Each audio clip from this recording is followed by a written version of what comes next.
This video is not made for kids.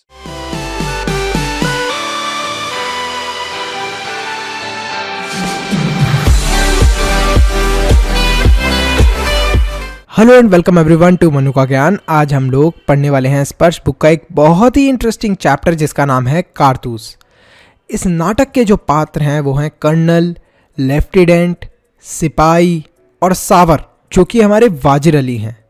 इस पाठ के अंदर जाबाज वाजिर अली की ज़िंदगी का एक अंश है।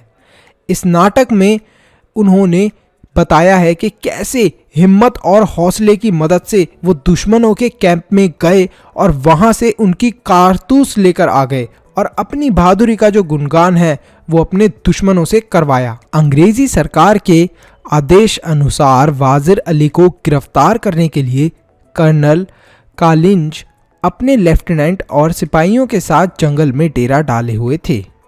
उन्हें जंगल में आए हुए हफ्ते गुजर गए थे, परंतु वे अभी तक वाजिर अली को गिरफ्तार नहीं कर पाए थे।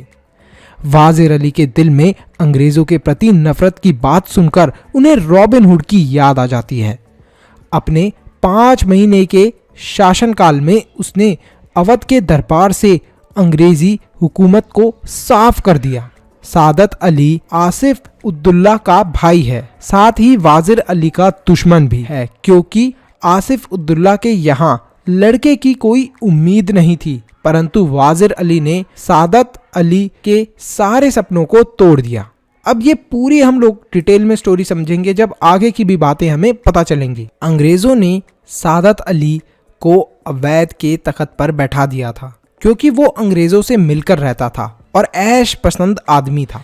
इसके बदले में सादत अली ने अंग्रेजों को आधी दौलत और 10 लाख रुपए नकद दिए। लेफ्टिनेंट कहते हैं कि सुना है वाजिर अली ने अफगानिस्तान के बादशाह जो शाह जाम हैं उनको हिंदुस्तान पर हमला करने की दावत दी है, लेकिन वाजिर अली ऐसा क्यों कर रहे थे?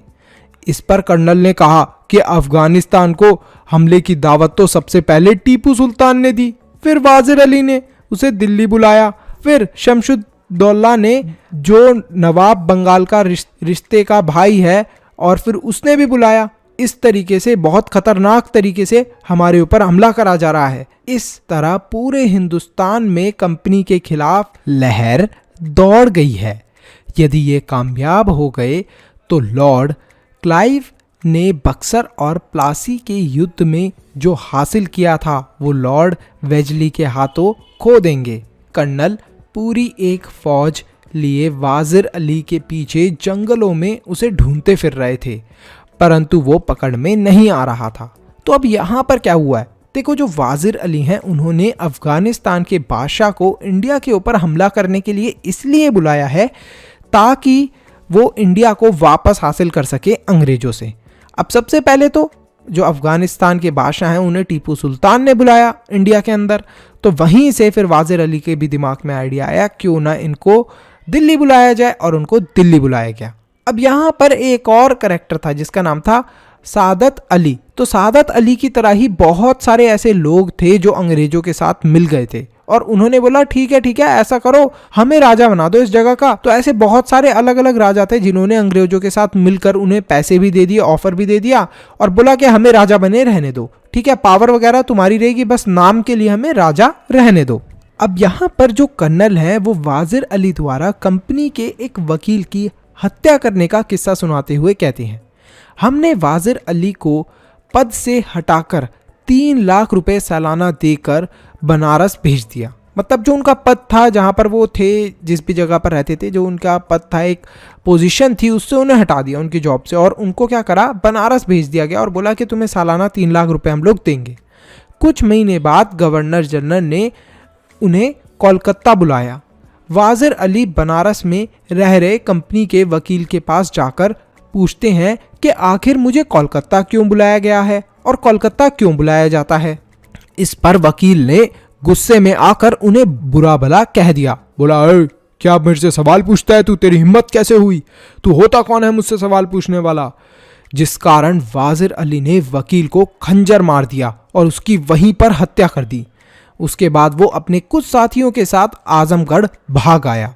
वहां पर उसे जो राजा थे उन्होंने रहने की परमिशन दे दी और सुरक्षा भी उन्हें प्राप्त कर दी। सुरक्षा यानी कि प्रोटेक्शन दे दी और बोला कि अंग्रेज अब तुम्हारे यहाँ पर हमला नहीं करेंगे। तो इस तरीके से वाजिर अली बड़े ही सुरक्षित तरीके से आजमगढ़ के अंदर रह रहे थे। घाघरा, फिर वो आजमगढ़ से घाघरा पहुंचा दिए।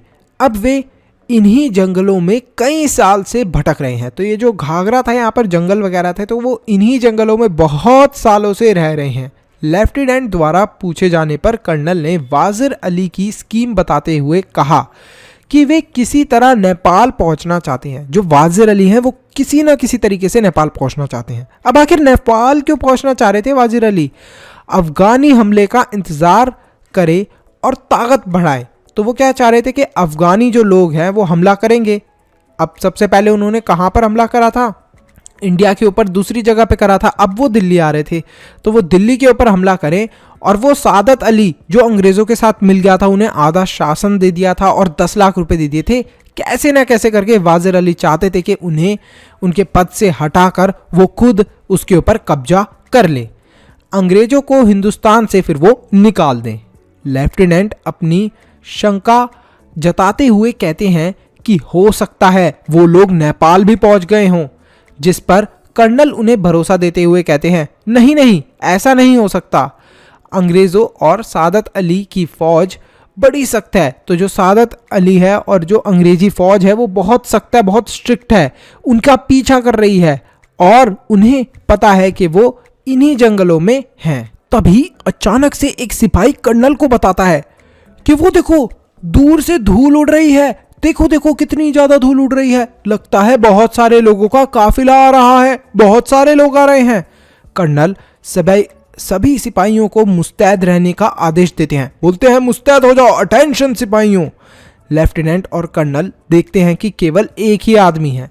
कर्नल सिपाहियों से उस पर नजर रखने को कहते हैं।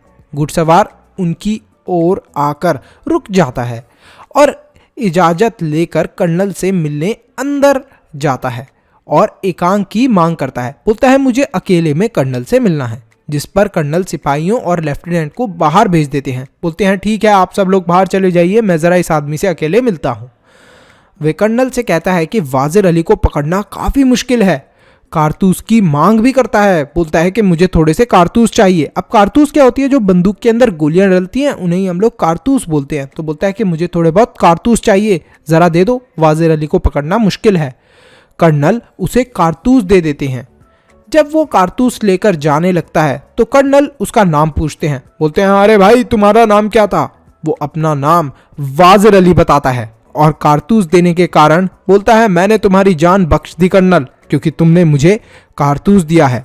उसके चले जाने के बाद जब लेफ्टिनेंट और बाकी के सिपाही आते हैं और पूछते हैं कर्नल से कि आखिर वो कौन था जो आया था, तो कर्नल ये बताते हैं कि वो एक जाबाज सिपाही था। तो यहीं पर जो हमारा ये चैप्टर है ये खत्म होता है। आपको पता चला कैसे वाजिर अली ने अकेले पूरे के पूरे अंग्रेजों के झुंड में आकर उन्हीं से कारतूस ली और शायद अब उसी कारतूस से उन्हीं के ऊपर हमला भी कर देंगे, और बहुत ही जबाजी से वो वहां से चले गए। वीडियो को यहाँ तक देख लिया है तो फटाफट लाइक करो, चैनल को सब्सक्राइब करो और कमेंट करो अपना बेस्ट पार्ट। इसी के साथ साथ वीडियो को शेयर करना मत भूलना। एक इम्पॉर्टेंट अनाउंसमेंट, अगर आप लोग चाहते हो कि हम लोग फ्यूचर में इसी तरीके से और भी वीडियोस बनाते रहें तो आप हमारे चैनल के मेंबर बन के हमें सपोर्ट कर सकते हो। अब मेंबर कैसे बनना है? सब्सक्राइब के साथ में जो ज्वाइन बटन है उस पर क्लिक करें और हमारे चैनल के मेंबर बन जाए। तो आप हमें सपोर्ट कर रहे हैं डायरेक्टली कि हम आगे फ्यूचर में ऐसे ही वीडियोस लाते रहें। तो thank you so much for watching this video.